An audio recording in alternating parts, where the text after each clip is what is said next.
আপনি কি খুশিতে কান্না করতে চান? তাহলে এই ভিডিওটা দেখে যান।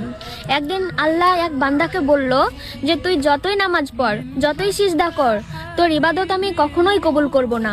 বান্দাটা বলল আলহামদুলিল্লাহ। আল্লাহ বললেন, কি রে, আমি তোর ইবাদত কবুল করব না বললাম, তারপরেও তুই বলছিস আলহামদুলিল্লাহ? যা, তুই জাহান্নামে চলে যা। বান্দাটা বলল আলহামদুলিল্লাহ। কি রে, তোকে জাহান্নামে চলে যেতে বললাম, তারপরেও তুই বলছিস আলহামদুলিল্লাহ, ব্যাপার কি? বান্দাটা বলল, হে আল্লাহ, জান্নাতও আপনার, জাহান্নামও আপনার, এখন আমাকে আপনি যেটা দিচ্ছেন সেটা নিয়েই আমি শুকরিয়া আদায় করছি।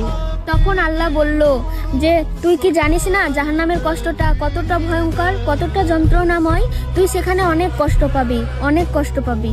বান্দাটা বলল, হে আল্লাহ, যেখানে আমি আছি সেখানে আপনি আছেন, সেখানে যদি আমি কষ্ট পাই তাহলে কেমন দেখা যায়?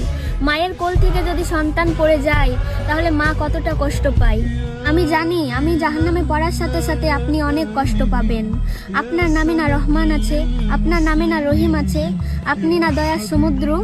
তখন আল্লাহ বলল, হে বান্দা, আমি তোর কথার প্রেমে পড়ে গেছি, তোর জন্য জাহান্নাম নয়, তোর জন্য জান্নাত আমি ওয়াজিব করে দিলাম, তুই এখনই জান্নাতে চলে যা। দেখেন আমাদের আল্লাহ কতটা দয়াশীল, আমাদেরকে আল্লাহ কতটা ভালোবাসে। তো এই ভিডিওটা দেখে তোমাদের যদি মন জয় করে নেয় তো ভিডিওটা অবশ্যই শেয়ার করে অন্যজনকে দেখার সুযোগ করে দিবেন।